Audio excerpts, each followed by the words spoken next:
México es un país rico y al mismo tiempo poderoso, pero desgraciadamente a lo largo de los años acumuló una deuda social muy considerable, tanto que la mayoría de los mexicanos viven desgraciadamente en la pobreza. Por cierto que se hacen esfuerzos para salir adelante y de eso vamos a conversar hoy en esta coproducción de la televisión alemana Deutsche Welle y el Canal 7 del Sistema Jalisciense de Radio y Televisión aquí en Guadalajara, México.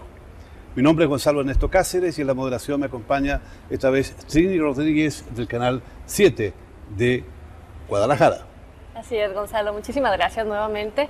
Un placer colaborar contigo en esta producción y por supuesto hablando de un problema que tiene México, que sin duda es, y tú lo has resaltado, ¿no? La mayoría de la población vive en algún nivel de pobreza y para platicar sobre este tema está con nosotros, nos acompaña el secretario de Desarrollo e Integración Social del Estado de Jalisco, Salvador Rizo Castelo. Bienvenido. Muchísimas gracias, muchas gracias Gonzalo por la invitación. Con el buen ojo crítico, sin duda está con nosotros Víctor Chávez Ogazón, jefe de información de Señal Informativa, columnista del Occidental y también colaborador de C7 Jalisco. Gracias, Trini, Gonzalo. Gracias. Qué gusto. Y por supuesto le damos la bienvenida también a Armando Lagos Barba, investigador de Psicología Social, con varios títulos, pero entre ellos obtenidos también por la Universidad de la Sorbonne en París. Gracias. Así es. El maestro José Alberto Becerra Santiago, secretario académico del Centro Universitario Económico de Ciencias Económico-Administrativas de la Universidad de Guadalajara. Bienvenido. ¿Qué tal, Trini? Muchas gracias por la invitación, a ti y a Gonzalo. Un placer estar aquí. Muchas gracias también de mi parte. Y la verdad es que México tiene un cuadro social que no corresponde con el potencial que tiene la nación. ¿Cuál es el cuadro que usted observa desde aquí, desde Guadalajara, el cuadro de su país? ¿Y en qué medida se hacen esfuerzos para superar esta situación? La política social hoy forma parte de la agenda principal del gobierno de la República, no solamente a través de la Cruzada Sin Hambre, sino a través de la serie de programas y de acciones orientados a atender las carencias sociales en este país. Y particularmente en el estado de Jalisco, de igual manera, el gobierno del estado, el gobernador Jorge Aristóteles Sandoval, pues prácticamente ha duplicado los recursos orientados a la política social. Se han acabado con grandes vicios que se venían arrastrando a través de programas clientelares, a través de la falta de atención a ciertos grupos de población vulnerable que hoy se están atendiendo y que hoy tratamos nosotros de contribuir. Hoy estamos nosotros alineándonos a la política federal, preocupándonos de igual manera por lo que le preocupa al gobierno federal para poder incidir en estas carencias, particularmente en estas tres que el gobierno de la República ha marcado, como son el rezago alimentario, como es el tema de infraestructura básica, como es el tema de mejoramiento de vivienda, como son acciones orientadas a la política social para poder combatir y disminuir la pobreza en este país y en este estado. ¿Se aprecia ya un cambio en lo social? ¿Se puede decir que México está por buen camino? Mira, Gonzalo, lo que pasa es que aquí la situación fueron muchos años, yo diría décadas, con una problemática social muy importante que es difícil que en un año se alcance a advertir un cambio. Revertir ese abandono que se tuvo hacia el pueblo mexicano, yo diría, en general, porque pues supera por mucho el porcentaje de pobreza a la población en general, está más arriba de la media, es difícil de cambiar en un año. El problema radica no solo en ese abandono a la sociedad, sino en que no se ha trabajado o no se trabajó durante todo este tiempo en darle la caña para pescar, por así decirlo, al ciudadano, darle las herramientas, los instrumentos para que pudiera salir adelante. Por el contrario, hubo programas paternalistas donde a la persona pues se les daba todo en la puerta de su casa, no llegaban esos recursos a quienes deberían de llegar. Hubo gente que se quedó todavía más hundida en la pobreza, aparecían los padrones pero nunca obtenían los recursos. Esto va ligado también a otras situaciones, corrupción, abandono de regiones en el país. Hubo zonas, y hoy lo vemos, las repercusiones, estados como Michoacán y otros del sureste mexicano, incluso algunos al norte, que quedaron fuera de los programas. Se decía que estaban o que formaban parte, pero no recibían el recurso. Entonces, creo que es muy difícil cambiar de un año para otro ese escenario. Tan es difícil que las últimas cifras que saca el diario oficial de la Federación y que discutíamos precisamente, pues nos pone una pirámide, profesor Becerra, que es preocupante y debe de preocupar de verdad no solamente a los gobiernos, sino a la sociedad, donde pues esta pirámide es muy reducida, el porcentaje de donde se concentra la riqueza, y cada vez se sigue ampliando este cinturón de pobreza, donde la nueva clase social que le han titulado pobre, ya claro. No pobreza, no, pobre. Sí, es una nueva categoría que está utilizando la Secretaría de Economía y en la que se concentra el 60% de la población. Y el porcentaje, por favor? El 60% de la población pobre. Está entre el pobre y pobre alto. Son 6 categorías las que utiliza. Está el medio bajo y medio alto, y está el que es alto bajo y alto. El 60% está en la categoría de los pobres y pobres. Y esto significa que existe el 34% de la población que no tiene un empleo seguro, tiene empleos temporales, son inmigrantes, indígenas y desempleados, o que viven exclusivamente de la asistencia social. Es su único ingreso la asistencia social. Es un alto porcentaje en términos de la población que vive en estas condiciones. Y entonces podríamos decir que ese es uno de los principales problemas del país. La gran condición de desigualdad social que guarda con respecto a otros países, ¿no? De hecho, el código de Gini, que es el que se utiliza para medir la desigualdad social, está en un 45%, que es un porcentaje bastante alto, que se tendría que reducir, pero que ha permanecido más o menos en ese sentido en los últimos 10 años. Y es algo en lo que las políticas no han podido incidir para bajar los niveles de desigualdad. Y si hablamos de política social, la principal política social que se tendría que hacer es la política económica. Mientras no se atiendan los factores económicos, que son los que generan el caldo de cultivo para otro tipo de problemas sociales, no podemos abordar temas de tipo social que son producto justamente de esta gran desigualdad. ¿Y cuáles serían entonces esos problemas sociales que están, que tienen más desventaja para ser atacados por una política económica efectiva?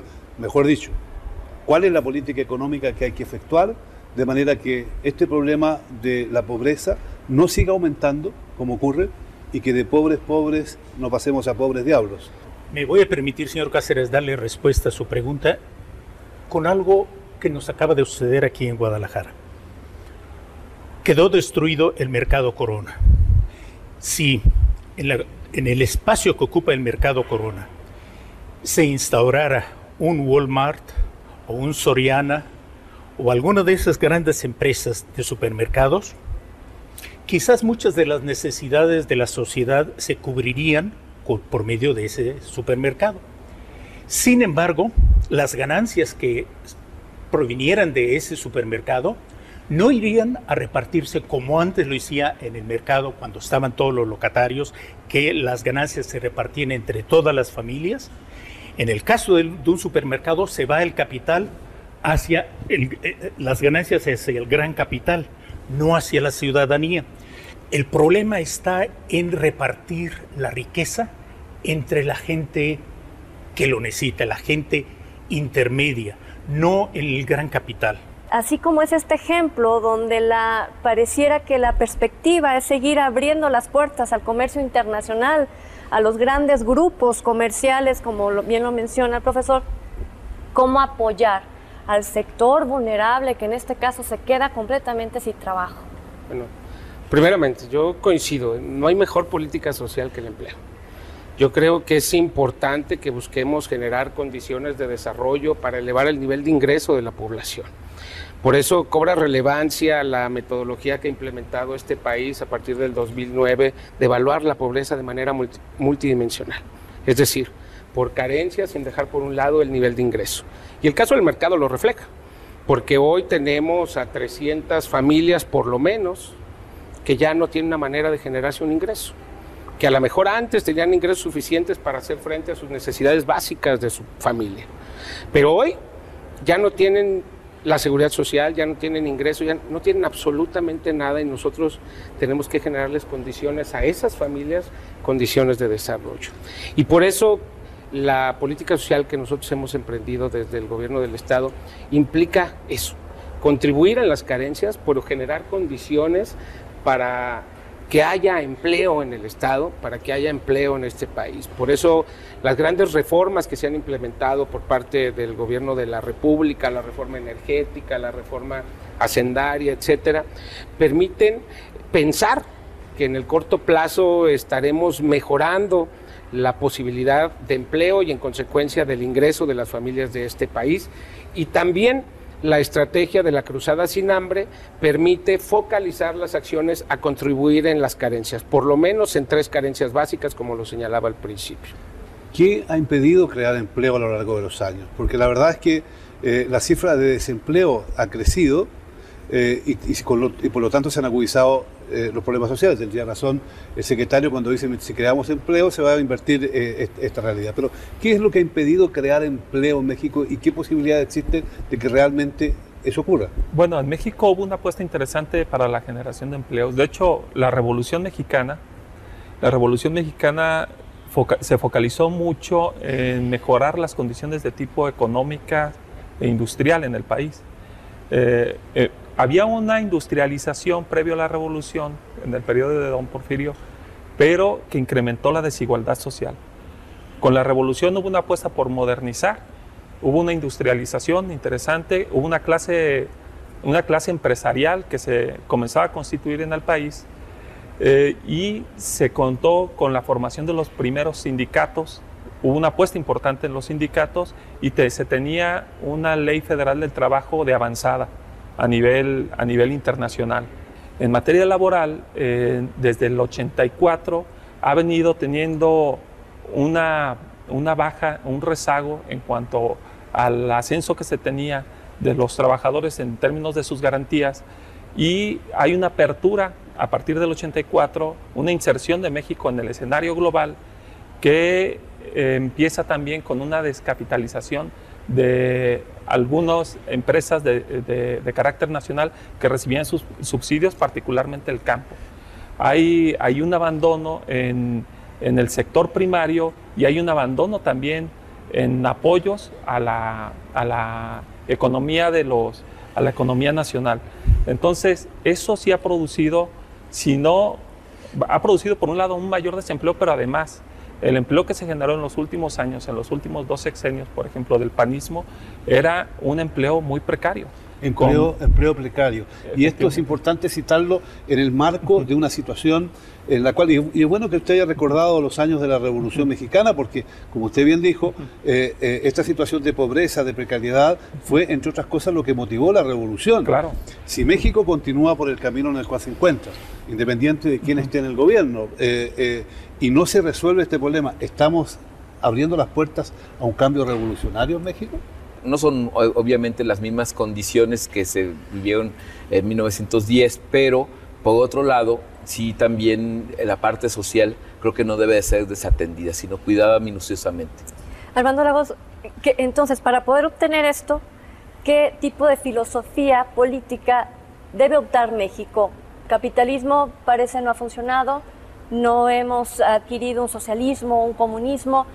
Lo vemos en países centroamericanos, sudamericanos, donde no están dando resultado. ¿A dónde tiene que voltear México? Tenemos que buscar la riqueza en nosotros mismos. Y más que buscarla en nosotros mismos, repartirla equitativamente. Es incongruente que un país como nuestro tenga uno de los hombres más ricos y los niveles de pobreza que tenemos. Ahí está un ejemplo de que algo está mal, terriblemente mal, y que tiene una historia muy larga que tenemos nosotros que terminarla. ¿Cómo lo vamos a hacer? En mi opinión, es por medio de no nada más dándole el pescado, sino la caña de pescar a todo mundo. Ahorita el gobierno tiene un programa en el INAES, Instituto Nacional de la Economía Social, que no otorga créditos a las personas, sino otorga apoyos, o sea, son préstamos que se dan a fondo perdido. Pero ahora quienes lo reciben tienen que presentar un buen proyecto, someterse a un curso de adiestramiento para que creen su propia empresa y creen ellos su propio bienestar y un capital, o sea, una renovación del capital en México. En teoría se puede discutir todo. De hecho, los modelos económicos también se pueden y se deberían discutir. Pero los gobiernos están para tomar medidas concretas en base a lo que tienen. Y en este caso, a mí me gustaría saber, señor secretario, cuáles son los criterios centrales que mueven al gobierno para terminar con una situación como la que Coneval resalta que el año 2012, hace 2 años, solo 23 de los 114 millones de mexicanos tenían acceso a los niveles de bienestar. ¿Cuáles son las ideas? ¿Cuál es el motor de la política del gobierno para cambiar esta situación? Creo que la política social ya tiene que ir orientada también a buscar generar condiciones, herramientas, a dotar de capacidades a las personas para que puedan salir adelante. Por eso también a partir de este año estará el gobierno del estado presentando acciones que permitan dotar de herramientas y capacidades y contribuir a la activación comunitaria que permita generar cohesión social, porque también tenemos que cambiar el chip de la gente. Nosotros tenemos que buscar que cada uno de los ciudadanos de este país y de este estado se asuman como sujetos de su propia transformación. No hay acción del Estado suficiente si no logramos que la gente se meta a esta dinámica de buscar transformar su propia realidad. Sabemos que hoy que la gran preocupación de los habitantes de este país adentro de su casa es el tema del empleo, es el tema del ingreso para poder salir adelante y tener lo mínimo indispensable para resolver las necesidades de su familia. Y a partir de la puerta de su casa, su gran problema no es generar la convivencia, la cohesión social, sino es el tema de la inseguridad que está viviendo nuestro país. Entonces, nosotros tenemos que contribuir en esos temas que son de importancia para la gente. Las acciones del gobierno federal y del gobierno estatal deben estar centradas en las necesidades de la gente. Pero de repente pareciera que no termina por enviarse el mensaje, Víctor, porque todos los días, largo y ancho de nuestro país, también en nuestro estado, hay manifestaciones en contra de reforma fiscal, en contra de las decisiones que están haciendo, por ejemplo, gobiernos municipales sobre X o determinada acción. Es un manifestar y llenar plazas todos los días. Venimos de dos sexenios con otro partido que decían era la esperanza del cambio. Un cambio que no se dio y por el contrario yo creo que hubo algunos retrocesos. Hubo cambios en algunos otros aspectos, pero yo pienso que más de conciencia que políticos y económicos. Ahora, bajo ese escenario, las acciones que se están planteando, es obvio que partiendo de esa opción de crisis, pues difícilmente puedes revertir un escenario de ese tipo. Y vemos las consecuencias. Nada menos este año va más de 4,000 muertos en México, todavía como consecuencia de la espiral de violencia. Entonces, eso no va a cambiar de la noche a la mañana. Ya se tomaron algunas decisiones, se sacaron adelante las reformas, están por venir las leyes secundarias. Ahora lo que hay que exigir, y creo que eso despierta más la exigencia ciudadana, es que eso se refleje tarde que temprano. ¿Cuándo? Ese es el gran meollo del asunto, ¿no? Porque la gente exige que sea ya, que quiere ver ya más dinero en su bolsillo. Alguien nos dice, ¿de qué sirven las reformas si todavía no siento más dinero en mi bolsillo? Bueno, ese es donde el gobierno tiene que trabajar para efectos de convencer a la gente que le dé esa oportunidad. El ciudadano también tiene que captar esa parte de lo que se decía, la conciencia de decir, sí, soy sujeto de mi propia transformación, pero también el gobierno ya tomó decisiones y también entra dentro de esa responsabilidad. Creo que bajo ese tenor sacó adelante las reformas. Bueno, pues ahora se tienen que ver los resultados. Las reformas dan resultados seguramente a largo plazo. Sí. No vamos a cambiar México de la noche a la mañana, menos con los problemas que tiene. Sin embargo, tenía razón el secretario cuando afirmaba que una de las tareas principales es crear empleo. Pero el 60% de los trabajadores, estoy hablando de cifras oficiales, el 60% de los trabajadores mexicanos viven en condiciones de informalidad. Y esto, por lo tanto, estos empleos, lejos de satisfacer las necesidades de los trabajadores y su familia, se nos convierten también en un problema.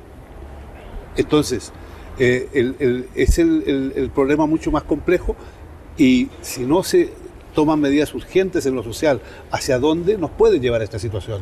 México es muchos Méxicos y hay una gran diversidad en la que podríamos apostar nosotros como una de las principales fuentes de su riqueza.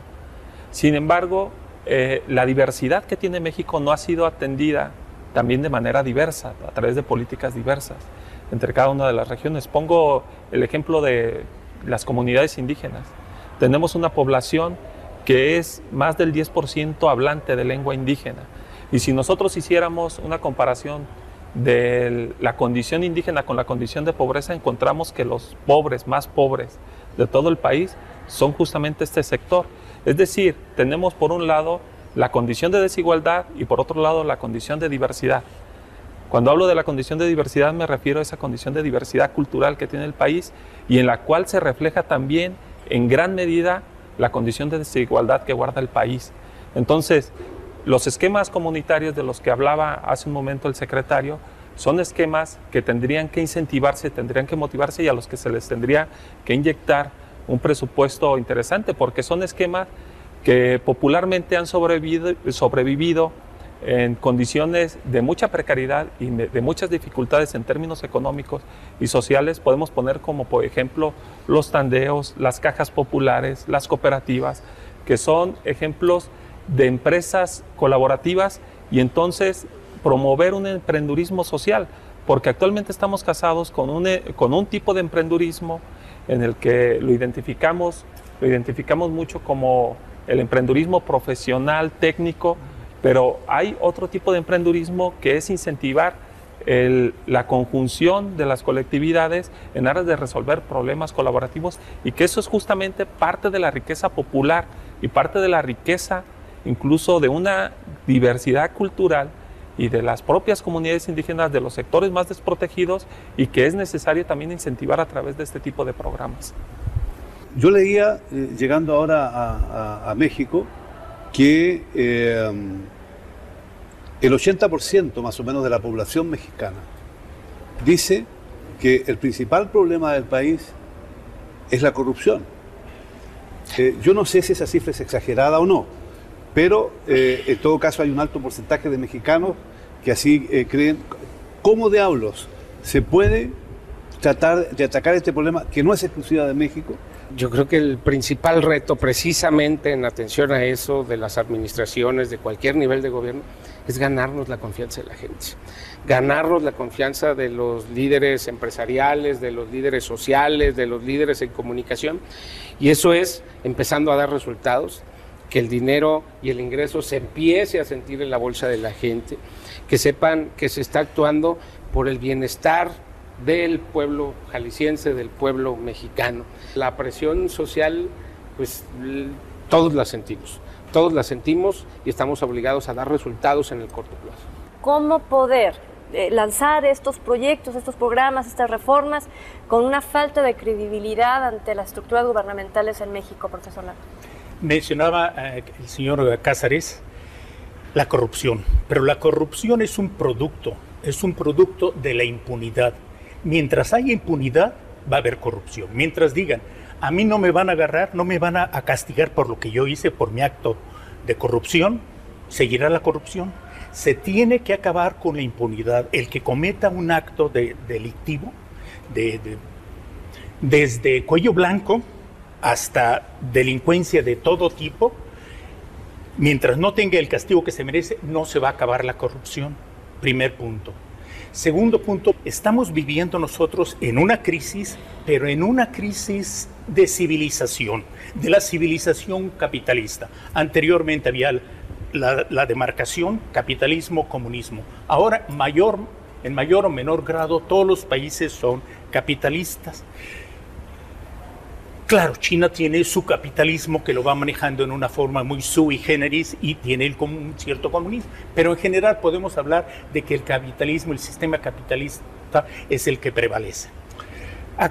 Está haciendo furor en Estados Unidos, como lo hizo en Europa, un libro muy interesante que se llama El capital en el siglo XXI, de Thomas Piketty, del Colegio de Economía de Francia, de París, en donde él está exponiendo precisamente lo que ya hemos hablado, la gran brecha que está surgiendo entre los que tienen y los que no tienen, a tal forma de que en Estados Unidos, que es en donde se llevan unas gráficas y un control más preciso, y aquí en México pues la estamos ajustando apenas, de acuerdo a nuevas visiones de cómo hacer las gráficas, en Estados Unidos el 1% de la población, un 1% de la población tiene el 40% de la riqueza.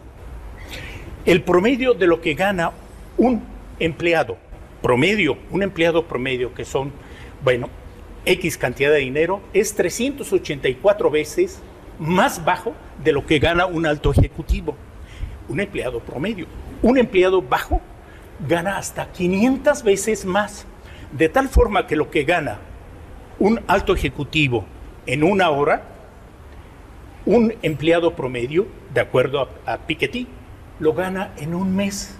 Eso crea una situación que no se puede tolerar, y estamos buscando, a raíz de que se cayó el comunismo, estamos buscando, yo creo, en toda nuestra civilización, fórmulas financieras que sean más justas, pero de acuerdo con nuestra propia idiosincrasia. Hay otro libro que es mucho más antiguo, la Biblia, que la maneja un papa que se llama Francisco. Y él no deja pasar un día sin hacer presente sí, es cierto. La necesidad Es no cierto. solo de volver al Evangelio, sino que de hacer justicia social. Sí. La justicia social es algo de lo cual se viene discutiendo hace mucho tiempo. Se habla de responsabilidad social, se habla de responsabilidad de la clase política, se habla de responsabilidad de los propios actores sociales. Este camino, el de los cambios sociales, el de conseguir una cierta... A ver, que el sistema no se vaya al diablo por el hecho de que las cuentas no calcen entre los que viven bien y los que viven mal, entre los pobres y entre los ricos, sino que haya que sea una vida mucho más justa. ¿Es algo que se discute en México? Yo creo que sí. Desde los medios de comunicación vemos precisamente cómo esa brecha se amplía y cómo se van detonando otros aspectos, como la inseguridad, el hambre, que era algo que en México pues mucha gente creía que no existía, cuando sí existía. Y los medios de comunicación son los primeros que han hecho énfasis yendo a las regiones indígenas, a las zonas más pobres, y poner en evidencia que esos Méxicos, que ya mencionaba mi compañero, que existen, los distintos Méxicos. Entonces, creo que ponerlo en el escenario, creo que ya fue tema de discusión, y es algo que se quería maquillar en anteriores gobiernos. Se decían cifras que no coincidían, y de ahí que se obligó desde las anteriores administraciones a que la pobreza se midiera con distintos factores, no con solo el decir este pequeño grupo no tiene el ingreso suficiente, sino también en qué condiciones vivía, cómo vivía, y a qué servicios tenía acceso.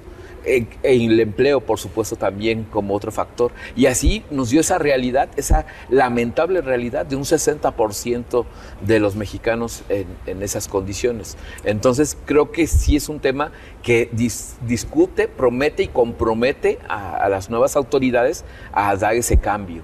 Y no solamente a través de los medios de comunicación, sino el fenómeno de las redes sociales, profesor Becerra, donde la gente se está enterando mucho más allá de una nota informativa, de una plana o de 1 minuto y medio en televisión.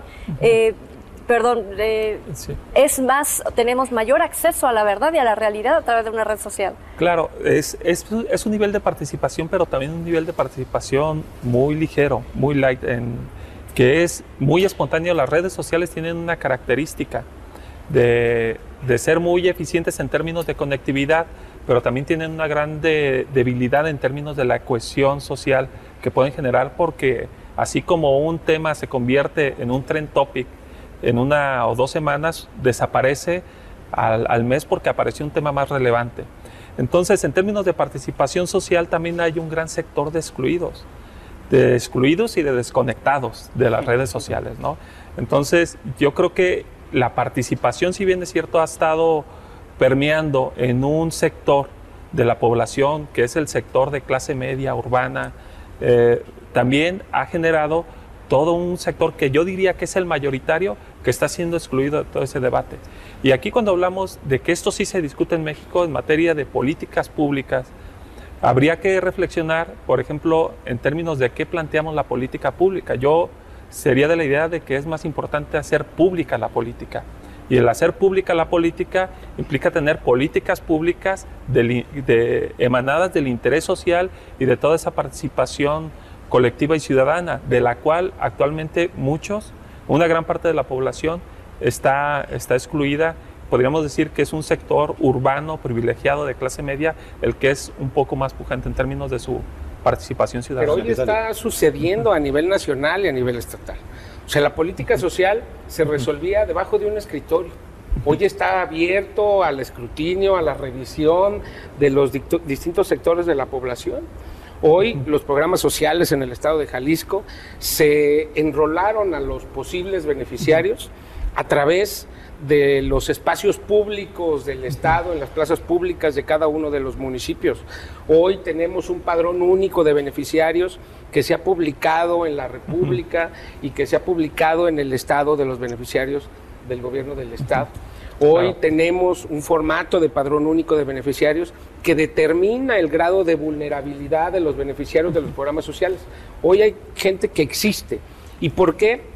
Retomo también el comentario de por qué se ha establecido la posible revisión de las acciones en política social hasta 2017. El organismo más importante de evaluación de medición de la pobreza es en Coneval, en este país. Y Coneval hace una revisión de manera bianual. Y por eso en el año 2012 se hizo la primer levantamiento y revisión publicado en 2013, ya iniciada la administración estatal, pero que en realidad evaluaba las anteriores administraciones. Para este año 2014, en el mes de agosto, se hace el levantamiento de Coneval, un levantamiento que solamente va a poder diagnosticar prácticamente 1 año, 6 meses de la política social emprendida por este gobierno. Por eso hemos señalado hasta el 2017, porque ese levantamiento de la política social se tendrá que hacer en 2016, evaluando prácticamente 3 años de la administración y revisando muy bien de manera puntual el impacto que hemos tenido en cada una de las carencias que evalúan y determinan la pobreza, que no la vamos a hacer nosotros, que la va a hacer un organismo nacional que goza del reconocimiento para poder determinar si las acciones de un Estado o del país están verdaderamente contribuyendo en el bienestar de los ciudadanos. Sin duda alguna que esas cifras van a ser bien importantes, a pesar de que uno las revisa hoy día y queda con una tristeza enorme por la dramática condición social del país. Pero yendo al fondo, la verdad es que uno de los pocos sistemas que se han establecido para solucionar los problemas se estableció luego de una decisión política, el establecimiento de la economía social de mercado, concretamente en Alemania, abandonado hoy a tal punto que los propios defensores del modelo neoliberal están diciendo, señores, cuidado que se nos ha pasado la mano. ¿Es posible volver a la idea de la economía social de mercado? ¿Es posible a través de una economía social de mercado encontrar respuestas a los problemas que tenemos hoy día? ¿Es posible llevar adelante iniciativas concretas en esa dirección? Yo digo que sí, porque incluso si vemos la economía del país, es sostenida por la pequeña y mediana empresa y hasta hacia ahí va enfocados los esfuerzos que está haciendo la actual administración, pero también el ciudadano ve como una opción, al no encontrar empleo en las grandes empresas transnacionales sobre todo, bueno, pues van fijando o van poniendo su ojo en torno a las empresas. Además, la creatividad del mexicano, creo que se está trabajando sobre ello y viene empujando de manera fuerte a las empresas creativas para llegar precisamente a esos objetivos. ¿Y cómo? Bueno, no solo con apoyos económicos, sino apoyos de capacitación, a través no solo del gobierno, también de las universidades públicas e incluso de la propia iniciativa privada que apuestan a esos el problema es que este proyecto del gobierno mexicano, las reformas, por ejemplo, parten de la base de que de que la economía se va a desarrollar internamente y además se va a encontrar con un clima favorable internacional para que se concreten en algo más positivo. Sin embargo, todos los índices señalan de que la economía mundial no va a crecer más de un 1,5, un 1,6%, y eso a mi juicio no es suficiente. Efectivamente, cuando México entra en un escenario de mercado global, entra en un estado también de dependencia de las dinámicas propias que tiene todo ese mercado internacional. Entonces, una cosa son las predicciones que se pueden hacer a partir de los ajustes internos, pero otra cosa tiene que ver con las tendencias internacionales. Y yo creo que ahí la apuesta en términos, las expectativas que se tienen en términos de inversiones pasan por muchos factores. Uno es el crecimiento efectivamente que se pronostica que pueden tener los mercados a nivel internacional, pero otra es también los ajustes que México no ha hecho en materia de seguridad pública, ¿no? Algunos inversionistas están apostando que mientras México no resuelva los problemas de los conflictos como el de Michoacán, el de Tamaulipas, difícilmente van a arriesgar algunos su capital a un país en el que no se avisora una cierta estabilidad o un clima al menos de no violencia. Entonces yo creo que se están haciendo esfuerzos en ese sentido por parte del gobierno del país, pero son factores que sin duda van a estar presentes a la hora de hablar de temas económicos y de inversiones. Y otro factor, además, sumado a esta falta de seguridad de la ciudadanía, viene una depresión en esta creatividad de la que hablas, ¿no? ¿Qué porcentaje de la población tiene este empuje para ser creativo y resurgir de las cenizas cuando estamos hablando de cifras que al contrario deterioran la calidad de vida del ser humano y lo lleva en muchos aspectos a quitarse la vida, hablando específicamente, por ejemplo, de los jóvenes que no han encontrado rumbo, que no saben, que no tienen una luz? ¿Cómo unir el desarrollo social con un desarrollo económico? Si seguimos pensando que para fin de desarrollar nuestra economía tenemos que estar esperando a que llegue el capital y darles una apariencia de seguridad o una realidad de seguridad, nunca lo vamos a hacer. Los países que realmente han salido de su problemática es porque ellos mismos han creado su riqueza. Y en México la tenemos la riqueza, pero la tenemos mal distribuida. La creatividad del mexicano también existe, pero no tenemos los instrumentos adecuados por parte del Estado, o sea, lo que se llama en inglés red tape, o sea, todas las trabas burocráticas para alentar precisamente la creatividad del mexicano y la implementación de las pequeñas y medianas industrias. Es muy difícil aquí todavía manejar una nueva empresa. Esa es una de las técnicas o una de las estrategias que, en mi opinión, debería abocarse el gobierno mexicano. No estar esperando a que nos llegue, vuelvo otra vez, nos llegue el capital del exterior, sino a manejar nuestra propia riqueza, nuestra propia creatividad que la tenemos. Yo quisiera, ya que estamos llegando al final del programa, del secretario escuchar una opinión respecto a cómo se inserta hoy México en el capital internacional. ¿Y cuán importante es para México su relación con los países de América Latina? Bueno, yo coincido en que los resultados que de manera internacional, las evaluaciones que de manera definitivamente inciden en este país. Sin embargo, yo no soy un experto en la teoría económica. Lo que sí te puedo decir es que la gente lo que espera son empleos bien remunerados, empleo con seguridad social. Lo que la gente está buscando y esperando es un gobierno que transparente y eficiente el recurso público. Lo que los ciudadanos están esperando es que nosotros ya empecemos a dar resultados, ¿no? Y que las acciones que se hacen en política social, en política económica, en cualquier área o rubro de la administración estatal o federal, pues dé resultados ya y se vea y se sienta en el bolsillo de la gente. Lo importante de todo esto es que todos sintamos que avanzamos. Y yo creo que si nosotros actuamos bajo esa convicción, si generamos también nosotros herramientas y condiciones para que las personas que se encuentran en situación vulnerable tengan herramientas y condiciones para obtener un empleo bajo estas condiciones, pues podremos salir adelante. Cada uno debemos de hacer nuestra parte. El gobierno tiene que hacer su parte, pero tenemos que ganar la confianza para que los ciudadanos también hagan su parte. Y esa es una responsabilidad que nosotros asumimos y que día a día estamos nosotros buscando ganar la confianza del ciudadano a través de los resultados para que ellos tengan herramientas y condiciones para poder salir adelante. Ojalá que resulte, o sea, nadie está en contra, pienso yo. Sin embargo, la historia demuestra que es una tarea muy difícil, muy compleja, a tal punto que a los mexicanos que a mí me hablan de que que han encontrado esa puerta del salario justo, son los que han ido detrás del sueño americano. Y son por esas razones que muchos mexicanos se están todavía escapando del país hacia los Estados Unidos.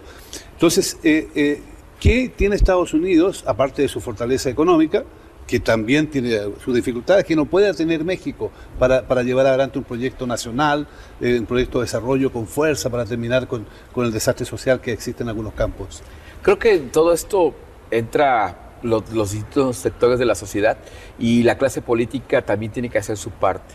O sea, tenemos un aparato gubernamental que fue recibido obeso, tiene que reducir sus nóminas, tiene que, ¿por qué no?, incluso bajar sus salarios. El gasto corriente que se tiene por parte del gobierno federal es importante, así se está planteando. Se ha hablado de una reducción en las cámaras de diputados, de senadores, donde además desde ahí se empieza a trabajar esa parte. Lo que mencionaba el secretario, la transparencia, la rendición de cuentas, creo que es un factor trascendental, donde incluso México ha aventajado demasiado lo que se gasta, no solo a dónde va a dar lo que invertimos, en qué se gasta. Eso es importante saberlo, nos va dando esa confianza. Los medios de comunicación es ahí donde entramos, y empujar esas políticas que no deben de detenerse, la transparencia y la rendición de cuentas, que sea constante, que sea abierta, para que la sociedad recupere esa confianza y, bueno, por supuesto, se alinee para poder trabajar esa salir adelante en ese sentido. Sin duda alguna, los desafíos de México son enormes. No cabe duda que todos están empeñados en que el país viva mejor y hay que esperar, hay que darle tiempo al tiempo, pero también hay que tener conciencia que el tiempo pasa muy rápido y que el tiempo no cura todos los males. Gracias por acompañarnos, gracias por estar con nosotros.